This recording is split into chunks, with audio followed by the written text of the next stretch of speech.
Ano daw ang gamot sa mabahong hininga ng aso? Sabi ni Jay Ann. Ayan, maraming salamat po sa tanong ninyo. Depende po yan sa kung ano po ang cause ng mabahong hininga ng aso nyo or halitosis.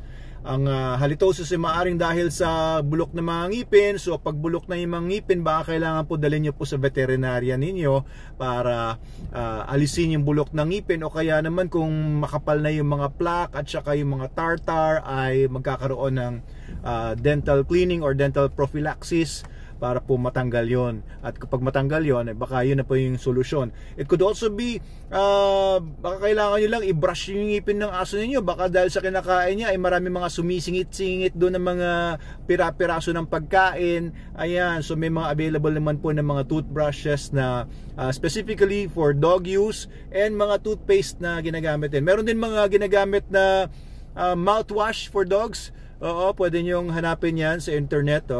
Pwede rin na kayong bumili ng mga additives na nilalagay sa tubig ng aso para mas maging fresh ang breath nila. Of course, kung ang pinapakain nyo sa mga aso nyo ay iba-iba, no, o kaya mga poor quality dog food, nagko-contribute po yan sa mabahong hininga ng aso. So only use SDN, the best dog food in the multiverse. Kasi po, alam niyo yung mga aso namin, wala akong naamuyan na mabahong hininga sa mga aso namin. Si Logan, outdoor dog yon. So hindi ko naman siya tinutoothbrush, wala akong nilalagay sa water niya ng pampabango ng hininga or anything. Pero walang mabahong hininga yon. Medyo madilaw na ang ngipin nun kasi matanda na, magda 10 years old na, pero hindi naman po nag-accumulate yung mga plaque at saka tartar sa ngipin niya kasi maganda yung formula natin ng SDN. But if your dog has any issues din sa health, maaring yun din po ang dahilan.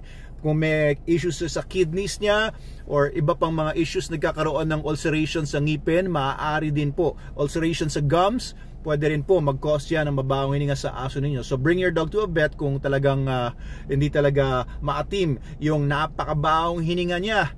Ayan, so pwede niyo pong i-check kung ano po yung mga appropriate dyan. May mga dogs din po kasi na sobrang ikli na ng uso nila because of selective breeding.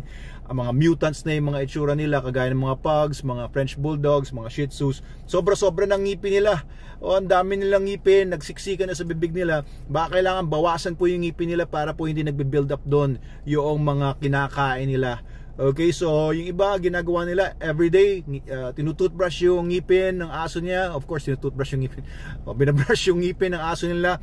Pwede niyo pong gawin yan. So depende po sa cause ang gamot sa mabahong hininga ng aso ninyo. So hopefully po nakatulong ako sa inyong problema.